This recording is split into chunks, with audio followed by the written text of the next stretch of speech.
क्या आप भी यही मानते हैं कि स्कूल लेवल पर जो इतिहास यानी हिस्ट्री पढ़ाई जा रही है उसमें बहुत से संशोधन यानी सुधार होने चाहिए? क्या आपको भी लगता है कि स्कूल लेवल पर विद्यार्थियों को भारत का सही और वास्तविक इतिहास नहीं पढ़ाया जा रहा है? यदि आप चाहते हैं कि आपके बच्चे और भविष्य की पीढ़ियां स्कूल लेवल पर देश का गौरवशाली इतिहास पढ़ें तो इस वीडियो को पूरा देखें। इसमें मैं आपको बताऊंगा कि कैसे आप अपनी बात को सरकार तक पहुंचा सकते हैं। एक बड़ा मौका आपके और हमारे सामने आया है अपनी राय सरकार तक पहुंचाने का।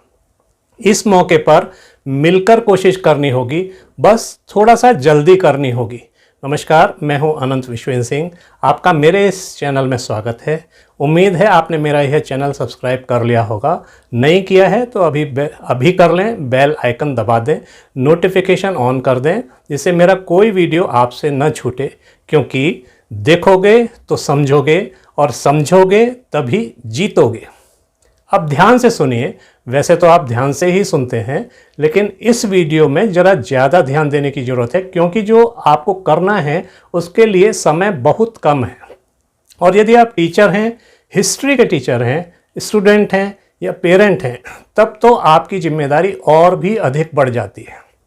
हुआ यह है कि एक कमेटी बनी है जिसका नाम है the department related parliamentary standing committee on education, women, children, youth and sports. इतना समझ लीजिए कि इस कमेटी में लोकसभा और राज्यसभा दोनों का प्रतिनिधित्व होता है और यह काफ़ी पावरफुल कमेटी होती है। इस कमेटी को करना यह है कि स्कूल लेवल टेक्स्ट बुक्स को लेकर जो शिकायतें सरकार के पास आती रहती हैं, काफ़ी समय से आ रही हैं, तो यह कमेटी उन टेक्स्ट बुक्स के कंटेंट और डिज़ाइन को रिफॉर्म करेगी। यह रिफॉर्म वैसे तो सभी सब्जेक्ट्स की टेक्स्ट बुक्स में होना है, लेकिन अभी इसका फोकस केवल हिस्ट्री बुक्स पर ही है। इस कमेटी ने एक प्रस्ताव देश की जनता के सामने रखा है और उस पर जनता के सुझाव मांगे हैं, यानी हम लोगों से सुझाव मांगा है, हमसे आपसे। इस प्रस्ताव में 3 प्रमुख बिंदु हैं जिन्हें हमको बहुत गंभीरता से समझने की ज़रूरत है। पहला है removing reference to unhistorical facts and distortion about our national heroes from the text books. इसका अर्थ है कि हमारे देश के जो राष्ट्रीय हीरो हैं यानी महापुरुष हैं, वे इतिहास के किसी भी कालखंड के हो सकते हैं, उसका कोई विषय नहीं है, किसी भी कालखंड के हों। उनके बारे में यदि आपको लगता है कि स्कूल की किताबों में उनसे संबंधित कोई गैर ऐतिहासिक फैक्ट है या उनके साथ किसी प्रकार का अन्याय हो रहा है या उन्हें इस उचित स्थान नहीं दिया गया है, तो उसके बारे में आप अपने सुझाव और समाधान इस कमेटी को तत्काल भेज सकते हैं। कहाँ भेजना है, कैसे भेजना है, लास्ट डेट क्या है, यह आगे बताऊंगा। अभी यह समझ लीजिए कि वास्तव में करना क्या है। इसका दूसरा बिंदु भी बहुत इंपॉर्टेंट है, एंश्योरिंग इक्वल और proportionate reference to all period of Indian history. इसका अर्थ भी बड़ा स्पष्ट है, ध्यान से समझिए। इतिहास के सभी कालखंडों को समान महत्व दिया जाने की बात कही जा रही है। उदाहरण के रूप में वैदिक कल्चर को यदि हम देखें तो वो स्कूली किताबों से लगभग गायब ही है। जहाँ कहीं है तो बस 2-4 लाइनों में समेट दिया गया है, जबकि बिना वैदिक कल्चर के भारत के इतिहास के साथ कोई न्याय हो ही नहीं सकता, ये हम सब जानते हैं। ऐसे बहुत सारे विषय हैं, इन्हें शामिल कराने की कोशिश होनी चाहिए और इनके साथ वास्तव में बिल्कुल जस्टिफिकेशन हो, इनको सही इनका मूल्यांकन करके उनको उचित स्थान मिले, इसकी कोशिश होनी चाहिए। इसके लिए प्रस्ताव भेजे जाने चाहिए। तीसरा बिंदु बहुत महत्वपूर्ण है, तीनों ही बिंदु महत्वपूर्ण है, इसमें मैं बस बोल रहा हूं कि महत्वपूर्ण है, बस ध्यान देने की बात है। वो है highlighting the role of great historic women heroes including Gargi, Maitri, ruler like Rani of Jhansi, Rani Chennamma, चांद बीबी, झलकारी भाई, एटसेट्रा एटसेट्रा। माने इनके अलावा और भी। इसका अर्थ भी बिल्कुल स्पष्ट है। गार्गी, मैत्री जैसी महान नारियां जिनका नाम तक हमारी नई पीढ़ी नहीं जानती।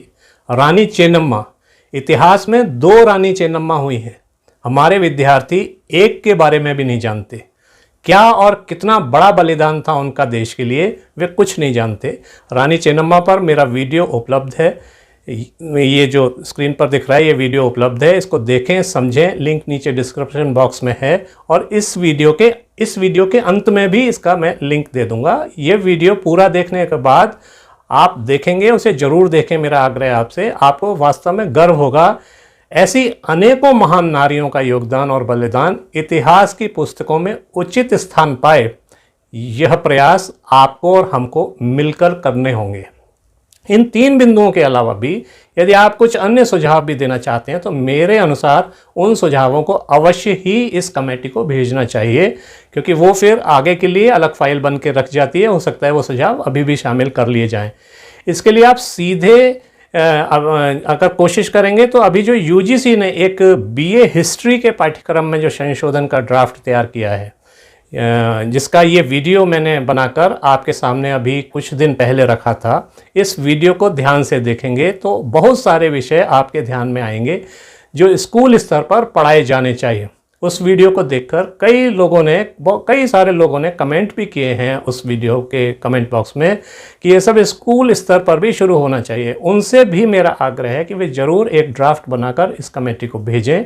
इस वीडियो का लिंक नीचे डिस्क्रिप्शन बॉक्स में है और इस वीडियो के अंत में भी है।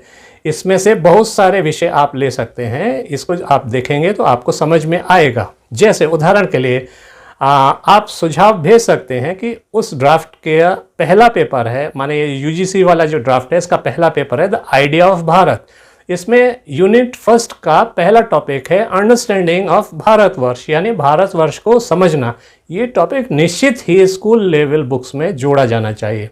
इस ड्राफ्ट का लिंक भी नीचे डिस्क्रिप्शन बॉक्स में है, आप देख सकते हैं, आइडिया डेवलप कर सकते हैं।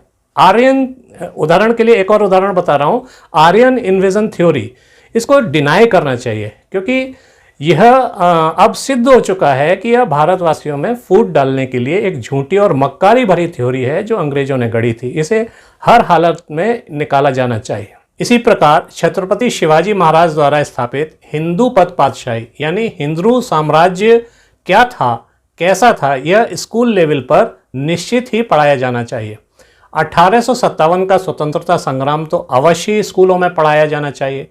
महाराणा प्रताप हो, पृथ्वीराज चौहान हो, महाराजा रणजीत सिंह हो या ऐसे ही अनेक अन्य वीर महापुरुष और वीरांगनाएं जो आपके ध्यान में आए, उन सभी को स्कूल लेवल सिलेबस में अच्छा और उचित स्थान मिले, इसके लिए हमें और आपको मिलकर प्रयास करने होंगे और जल्दी करने होंगे।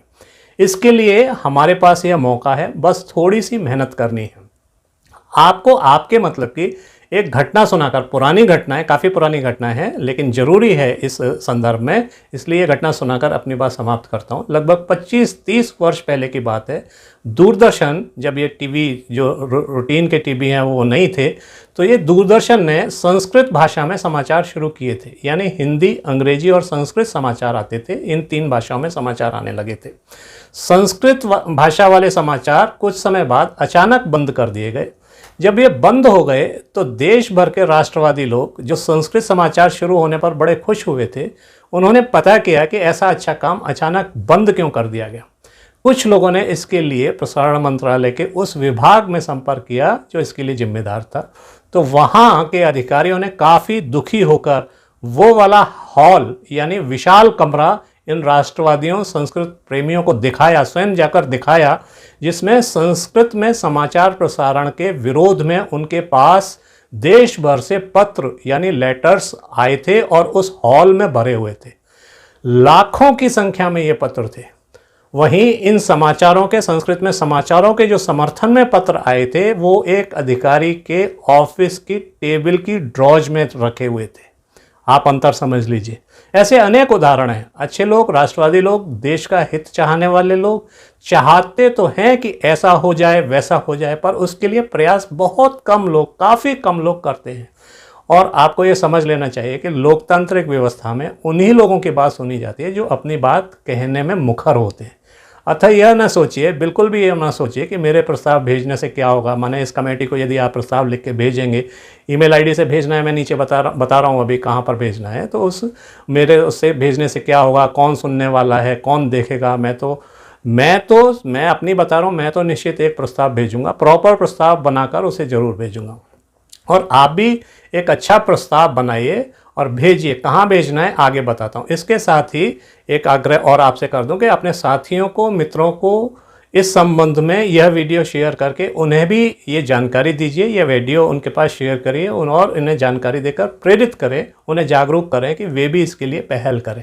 ऐसा नहीं है कि आपके इस प्रस्ताव से ही यह तुरंत चीज़ें हो जाएंगी। सरकारी काम है, लंबी प्रक्रिया होती है, उसी के अनुसार समय लगेगा, काफ़ी समय लगेगा, लेकिन ये होगा ज़रूर। यदि आपने आलस किया और थोड़ा भी बहानेबाजी दिमाग में चल गई कि चलो कल कर लेंगे, परसों कर लेंगे, तो फिर कहीं वही ना हो जाए जो संस्कृत समाचारों के साथ हुआ था।